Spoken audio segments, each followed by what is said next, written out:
Sally's eyes drifted from Edgar to the ground, as if it were the most interesting thing in the world. Alessandra asked me to tie sheets together and hold on to them as she went out the window. I became scared because the Baron wanted her to open the door, so I released the sheets, causing her to almost fall to the ground. And? Edgar motioned for her to carry on after she stopped talking. There is nothing else, Sally softly replied. She did not know what more she needed to say. You are shaking with fear as if you have done something worse. You did something idiotic, but Alessandra does not seem to care about it. If she doesn't care about this small matter, why would I care? Edgar asked Sally. There are bigger things to be dealt with than you. His opinion of her changed from being nothing to a scaredy cat. People like Sally, who were scared easily, were not the best type to have around. If Alessandra were to be in danger again, there was a strong possibility Sally would run away rather than help Alessandra. He could pick out someone more reliable for Alessandra if this Sally girl proved to be useless. Do you desire to work for my wife? I will only let you step into my carriage if you give an honest opinion of Alessandra. If you lie to me, then you will be in trouble. Speak quickly before the cook arrives.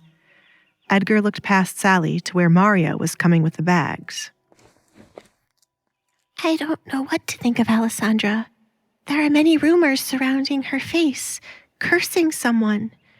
I rarely had any interactions with her as I worked under Kate.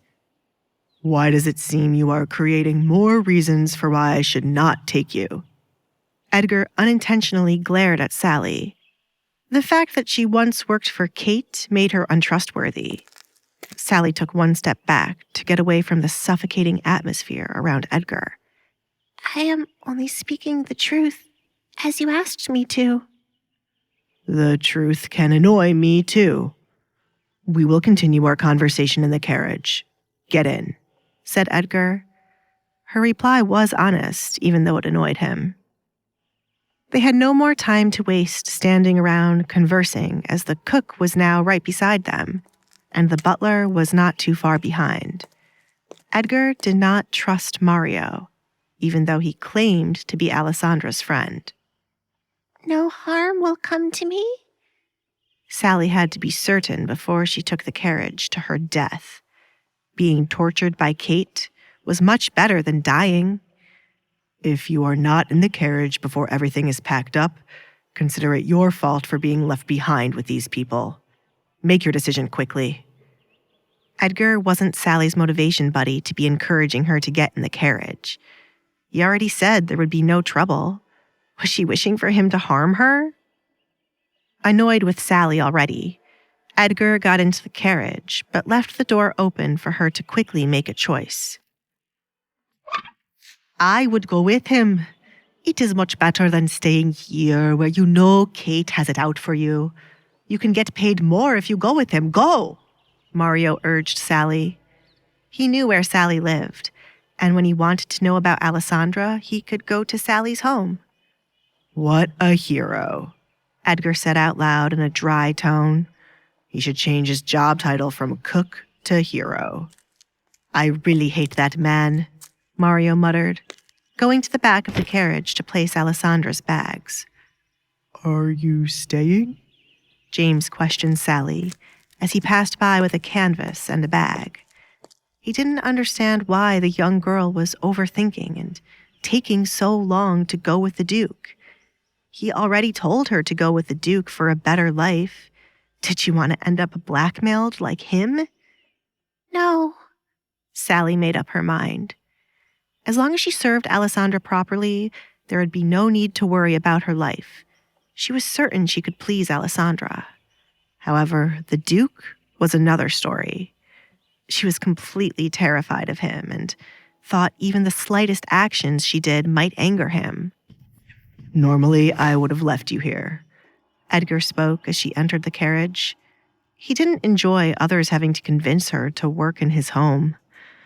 I am not the type to beg anyone to work with me. It is normally the other way around. You are lucky that I am trying to keep up being a wonderful husband. Says the man who killed his wife's... Sally trailed off as the realization she said this out loud hit her. I'm so sorry. I wasn't thinking... There is no need to apologize. By noon, that is what the entire town will be saying. I would kill him again if time were reversed. Actually, I would torture him rather than give him a quick death. I see, Sally whispered. She was confused as to why their conversation went to death and torture.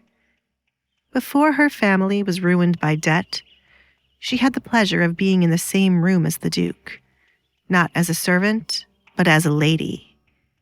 It was only now she realized how she spent more time admiring his looks rather than getting to know him.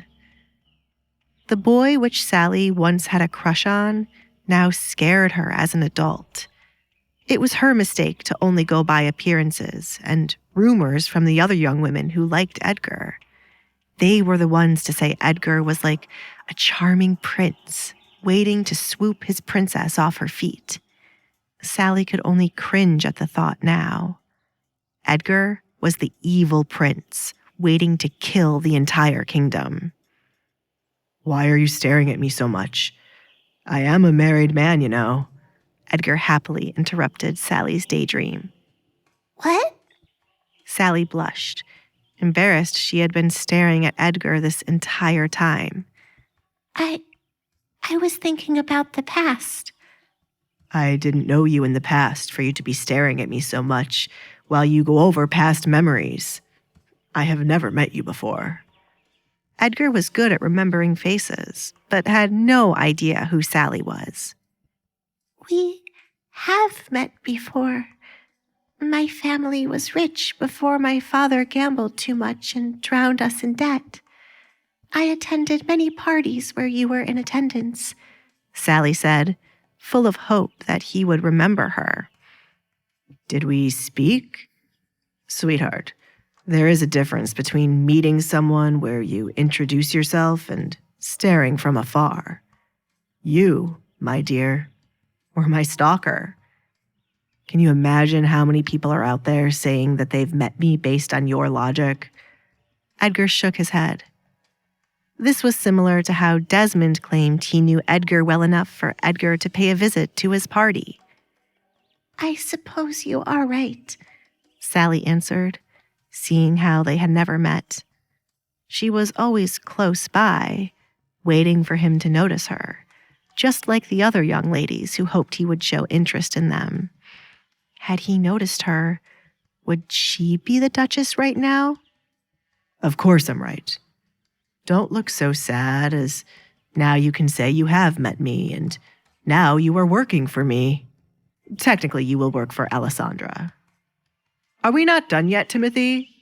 Edgar called his coachman. He scratched his skin as it continued to itch, even outside of the Barrett home.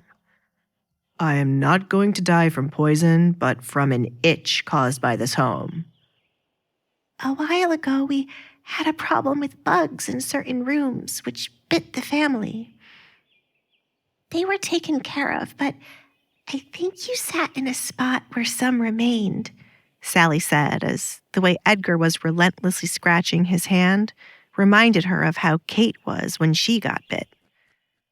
Edgar wasn't surprised to hear the Barretts had a bug problem, and now he was affected by it.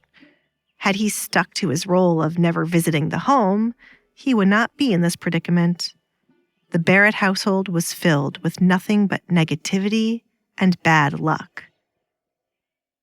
A little bit of ointment over the affected areas will stop the itching in a day. Timothy!